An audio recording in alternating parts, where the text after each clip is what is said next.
This is Katharine Birbalsingh. She's accustomed to controversy, of course, but this is about she banned prayer from Muslim students and is under death threat. There are other schools that have had this as well. This is a major controversy, and of course it adds into what a lot of people fear. Or we had the senior officer for counter-terrorism, the Metropolitan Police, talking about the even legitimate protests on Saturdays, for example, the pro-Palestinian protests are adding to radicalisation in this country. Things are getting pretty heated, Lorin. Yeah, I think there was a great piece by Janice Turner in the Times earlier this week where she pointed out that a lot of the tactics used by certain groups are exactly mirroring what the former Islamist and now author Ed Hussein has spoken about, of all the more radical Islamist core then going after also other Muslim students and pressuring them into wearing more conservative dress. There is a problem going on, and I think it needs to be dealt with seriously. You know, should we be less tolerant? Is my question. It's not a question. But let me just finish the point, because it's interesting. We've had the police, for example, the Metropolitan Police, have had a very softly approach, I think, and a lot of our viewers and listeners think, in regard to these protests in London. Yet radicalisation is ramping up. Should we be tougher? I think we should. Yeah, I think, you know, I agree with Katharine Birbalsingh's point here. I sort of grew up not far away from where her school is in Wembley. I grew up in Kilburn. You know, there's a very diverse area in northwest London. London, and there's a very diverse area where a lot of people from different backgrounds, and she's managed to, in that school, in a very sort of people from all sorts of backgrounds, create a kind of cohesion there. And I think, you know, you shouldn't have to kowtow to demands of a certain religious group in a secular school. If they want to do it in a religious school, that's fine. But also in a lot of other Islamic countries, you do not have sort of 5 times a day prayer in school. You will have, in a lot of universities and a lot of schools that are not sort of explicitly religious, will do catch-up prayers afterwards for when that's allowed. So I think this is a very classic Islamist tactic of finding grievances where there often are none and making that political Islam point, creating a grievance and creating an issue to then demonstrate on.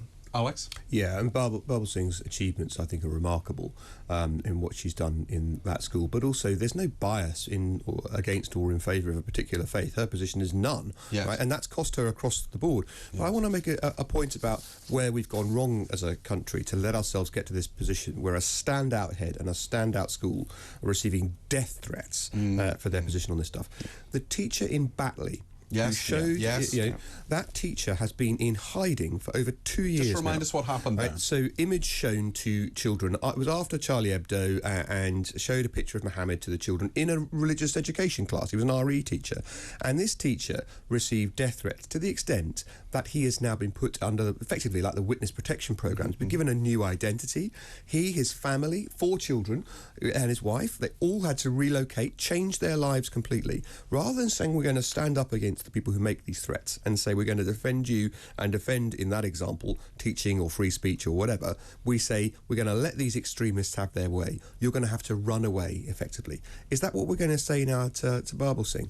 And indeed, of course, between those two events, between the teacher going into hiding in Batley and Katharine Birbalsingh receiving these threats, Salman Rushdie, about the highest profile example of someone willing to say, I think this about faith, I think that's about faith, I think the other about faith, and I say what I believe, was grievously assaulted near unto death on stage at one of the most high-profile events you can imagine.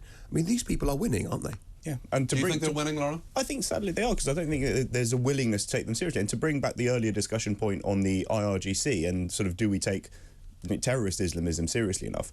Why is it that the Hizb ut-Tahrir, which was only banned this or last week by the government, it had been outlawed by every country in the Middle East apart from Lebanon and from Yemen, I think. Why is it that we only done that last week? The Muslim Brotherhood, which many see Hamas as the Palestinian offshoot of, banned in Egypt, banned across huge sections of the Middle East, are allowed to operate because David Cameron's government did a review into them and found out actually they were all right.